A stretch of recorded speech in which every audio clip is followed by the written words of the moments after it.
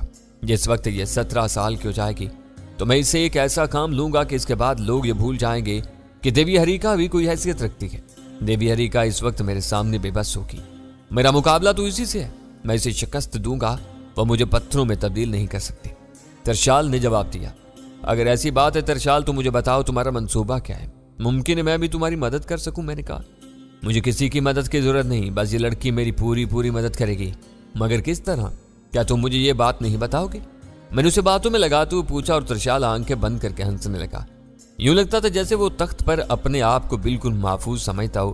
ایک آدھ دفعہ میں نے آگے بڑھنے کی کوشش کی تھی، لیکن پروفیسر عجیب بات تھی، میں جتنا بھی آگے بڑھتا ترشال کا اور میرا فاصلہ اتنا ہی رہتا جتنا کہ تھا، گویا میرے قدم زمین طے نہیں کر رہے تھے۔ تب ترشال نے کہا، ماترا بھون زمین کی گہرائیوں میں ایک جگہ ایسی ہے جس کا راز پانے والا ترشال کے سوا اور کوئی نہیں ہے، اور ماترا بھون کی گہرائیوں میں دیوی ہریکا کے قدم بھی معذور ہو جاتے ہیں۔ ہاں، اس کے لیے کہ اس کے دل میں کھوٹ ہے اور وہ پاک نہیں رہی۔ ماترا بھون میں سانپ ہے، اور وہ سانپ ابدیت کے تاج کا رکھوالا ہے، اور ابدیت کا یہ تاج جسے حاصل ہو جائے اسے نہ تو موت آتی ہے اور نہ کوئی اس پر فاتح ہوتا ہے۔ تو میرے دوست، تم جو کوئی بھی ہو، میری بات غور سے سنو۔ جو ابدیت کے راستے اختیار کر رہا ہے، مقدس سانپ تک پہنچنے والی ایک ایسی کنواری ہوگی جو پاکیزہ اور جس کے بدن پر ایسے اجنبی ہاتھ نہ پہنچے ہوں جن میں ہوس لرز رہی ہوں۔ تو میرا علم مجھے بتاتا ہے کہ یہ لڑکی معصوم ہے۔ میں نے اس کے دل میں ایک جوان عورت کے جذبات سمو کر دیکھے، اور یہ اسی طرح بھڑک اٹھی جیسے تم کسی بجھتی ہوئی آگ پر ایسے سفوف چھڑک دیتے ہو جو آتش گیر ہوتا ہے، اور اس آگ کی یہ بھڑک اس بات کی مظہر تھی کہ وہ ان جذبات سے ناآشنا ہے جو جوانی کے جذبات ہوتے ہیں۔ تو اب اس کی یہ آگ ہمیشہ کے لیے سرد ہو جائے گی اور یہ پاکیزہ رہے گی۔ تب یہ زمین کی گہرائیاں طے کرتے ہوئے سانپ تک جائے گی اور بڑے اطمینان کے ساتھ ابدیت کا وہ تاج اٹھا کر مجھے دے دے گی۔